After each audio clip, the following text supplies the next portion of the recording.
Is freezing in liquid nitrogen and then deep frying in hot oil just a YouTube stunt? You might think the secret to a perfect crust is searing as hot as possible in your favorite pan over a ripping hot grill. Or maybe you prefer using a blowtorch as a way to get the most intense heat possible. But here's the issue. No matter how hot you go, the heat you need to create the Maillard reaction keeps diffusing deeper into the meat, overcooking the layer beneath your crust.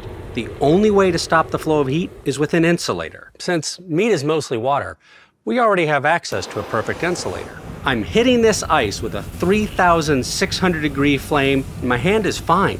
And until it melts, it can't get hotter than the freezing point of water. Yes, science! Let's put this to the test in the most extreme way possible. Deep frying is the fastest and most even way to sear a steak. The oil stores a huge amount of heat energy, and the turbulent convection can dump all that energy into every part of the meat, and the result speaks for itself. Cooking with liquid nitrogen is exactly like deep frying, except in the opposite direction. With a boiling point of negative 320 degrees Fahrenheit, it's as far below freezing as deep frying oil is above it.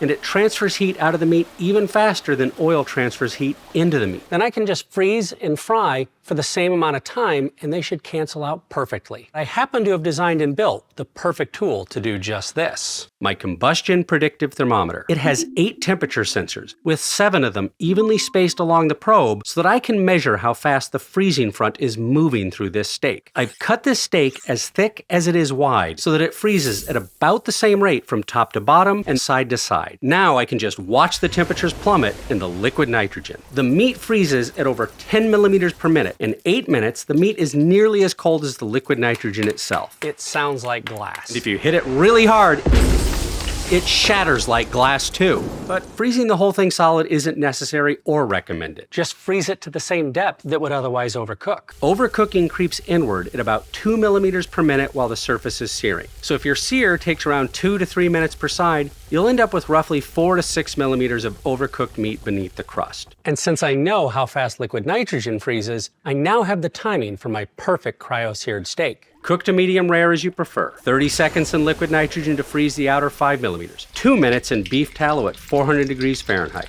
I can see the surface freeze, thaw, and recover to the starting temperature as the crust reaches a deep mahogany brown and the steak is entirely medium rare from edge to edge. Is about as good a sear with as little overcooking as I think is possible. Or is it the inspiration for a better way to sear using ice? Check this video out on YouTube.